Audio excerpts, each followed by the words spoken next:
இன்றைக்கி வீடியோவில் என்ன பார்க்க போகிறோன்னா, சாமந்தி செடி நல்லா ஃபாஸ்ட்டாக வளர்கிறதுக்கு நம்ம வந்து சாயில்குள்ளே லிக்விட் ஃபெர்டிலைசர் கொடுக்கலாம். வீடியோக்குள்ளே போகிறதுக்கு முன்னாடி புதுசாக பார்க்குறவங்க நம்ம சேனலுக்கு சப்ஸ்கிரைப் பண்ணிக்கோங்க. வாங்க வீடியோக்குள்ளே போகலாம். இப்போ இந்த சாமந்தி செடிக்கு தான் நான் கொடுக்க போகிறேன். ஏற்கனவே வந்து ஆனியன் பீல்ஸ் வாட்டர் கொடுத்துருக்குறேன். பாருங்கள், பச்சை மிளகா செடி எவ்வளோ நல்லா வளருது. இது வந்து கொக்கோ பீட்டில் தான் வச்சுருக்கிறேன். பக்கத்தில் சாமந்தி மூட்டு வச்சுருக்கிறேன்.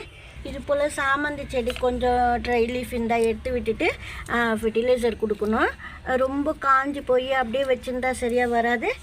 பூவெல்லாம் கொஞ்சம் போல் நீங்கள் பூ பறித்து வச்சிடணும். பறிச்சுட்டு நீங்கள் லிக்விட் ஃபெர்டிலைசர் கொடுக்கணும். அப்போ தான் இந்த மொட்டையெல்லாம் பூக்கும். புது சாமந்தி செடி நட்டு இருந்தால் பாதி அளவு கட் பண்ணால் கூட ஃபாஸ்ட்டாக வளரும். சில செடியில் வந்து 2-3 கண்ணெல்லாம் இருக்கும்.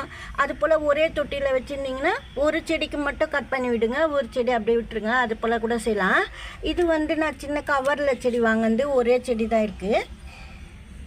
இது போல் புது செடி இருந்தால் நம்ம பாதி அளவு கட் பண்ணால் சீக்கிரமாக புது தளிர் போடும். தளிர் நிறைய போடணுன்னா அது போலலாம் நம்ம வந்து செய்யணும். புது செடி அப்படியே விடாமல் இன்னும் கொஞ்சம் நேரம் கழிச்சு இந்த பூவெல்லாம் பறிச்சிடலான்னு இருக்கேன். ஏன்னா அப்படியே வச்சுருந்தா சாமந்தி செடி வளராது. இப்போ வந்து நான் வந்து கத்தாழை தண்ணி கொடுக்கலான்னு இருக்கேன். ஆனால் நீங்கள் கத்தாழை தண்ணியோட கடலைப்பருப்பு மாவு சேர்த்தா ரொம்ப நல்லது. அதே சமயத்தில் ரைஸ் பவுடர் கூட நீங்கள் சேர்த்துக்கலாம். அதெல்லாம் நான் சேர்க்கும்போது ரொம்ப ஃபாஸ்ட்டாக வளருது சாமந்தி செடியெலாம். வேர் பிடிக்கலன்னா கூட வேர் பிடிக்கிறதுக்கு கூட நீங்கள் அது போல் வச்சுக்கலாம். கடலை மாவு தண்ணி இல்லை கடலை மாவே கூட நீங்கள் வந்து அப்படியே பவுட்ரு வந்து சாயில்குள்ளே போட்டுடலாம். பாருங்கள், இது வந்து கத்தாழை அலோவேரா வந்து தண்ணியில் மிக்ஸ் பண்ணிவிட்டு நான் செடி ஊற்ற போகிறேன். ஏற்கனவே வந்து ஆனியன் பீல்ஸ் வாட்டர் கொடுத்துருக்குறேன்.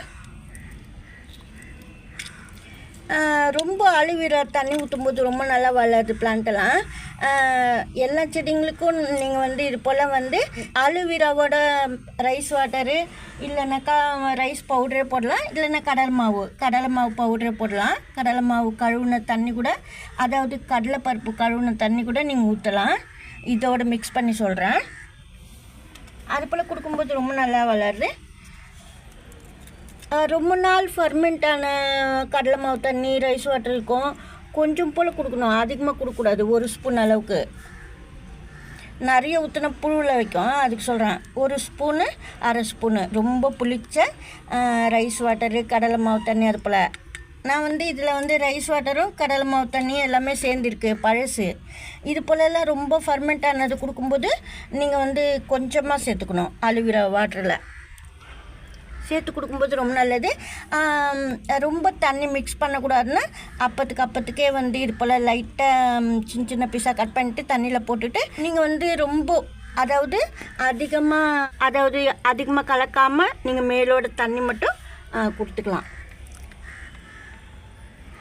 அலோவேரா தண்ணி கொடுக்கும்போது சாமந்தி செடி ஃபாஸ்ட்டாக வளருது. இது போல் கத்தாலெல்லாம் ரொம்ப சின்ன பீசஸாக கட் பண்ணிட்டு நீங்கள் இதுக்குள்ளே போடணும். அப்படி போடுறப்போல இருந்தால் ரொம்ப பெரிய பீஸாக இருந்தால் சீக்கிரமாக மக்கறதுக்கெல்லாம் மேல் பாகத்தை வச்சுட்டா சரி இருக்காது. அதனால நான் எடுத்துட்டேன். தண்ணி மட்டும் ஊற்றுனேன்.